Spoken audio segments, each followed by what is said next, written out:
Yun, paano daw magpalis ng mga elemento or mga duwende, tikbalan ng kapre sa puno bago puputulin at malapit yata po sa bahay ni Kuya, no?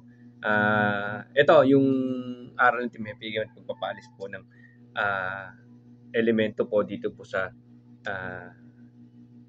mga puno na malapit sa bahay. Tara, pag-usapan natin. Tara, let's go!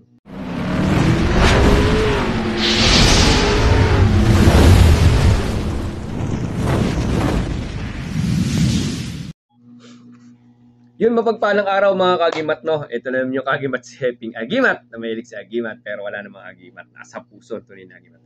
Yung mga kagimat, no, may katanungan ng ating isang kagimat na, ito po katanungan niya, yan, no? Kung paano po magpaalis ng mga elemento sa puno pag puputulin na yung puno, no? Paano yung proseso.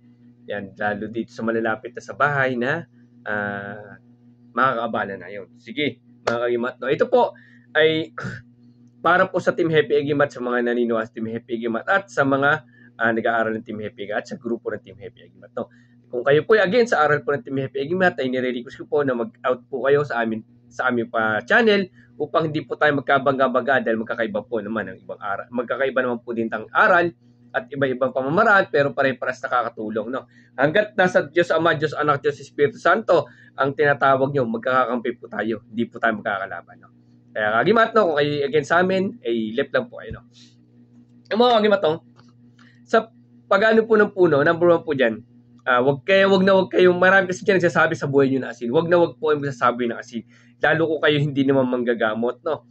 Kasi pong asin po, pagka nakaano ay nakakasunog po ng balat po nila, ng espiritu nila, or yung kung ano man meron sila. Nakakasunog po yan. Based po yan sa aral po, sa aklat po, no. Sa mga lihim na aral po ng mga matatanda ay nandiyan po yan. Wag na pong sasabuyan ng mga asin yung mga puno, no? Opo. Ayan babawi po sa inyo pag ginawa niyan. Lalo hindi kayo marunong magkarga sa katawan, hindi kayo manggagamot, no? Sa manggagamot okay lang sabuyan po niya kasi alam naman ng manggagamot niya kaya protektahan sa sarili niya at pamilya niya. Paano kung kayo na hindi mo masyadong marunong pa sa spiritual, no? Ganun po, huwag niyo sasabuyan. Ang pinamaganda po niyan, mag-peace offering muna kayo, maglagay kayo ng mga chocolate, tsaka tubig.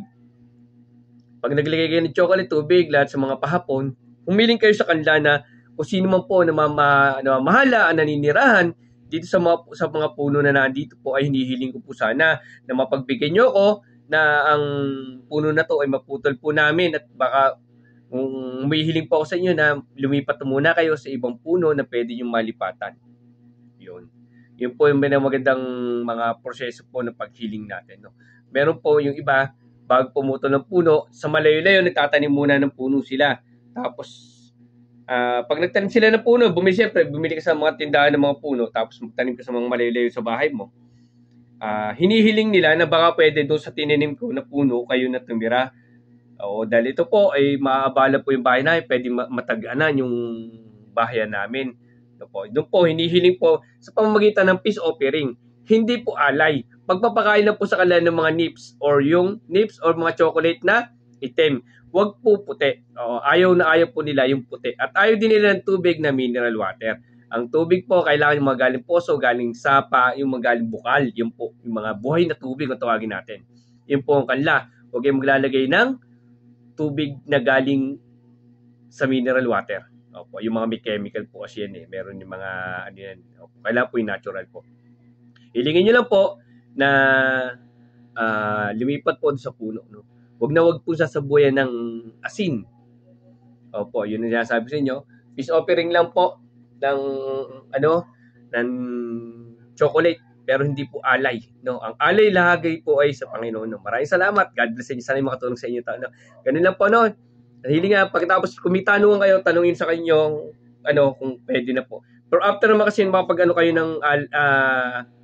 ng pag-peace offering doon sa kanila, after mga 1 to 2 days kasi, pwede nyo na putulin yung puno. At least nagpasintabi kayo.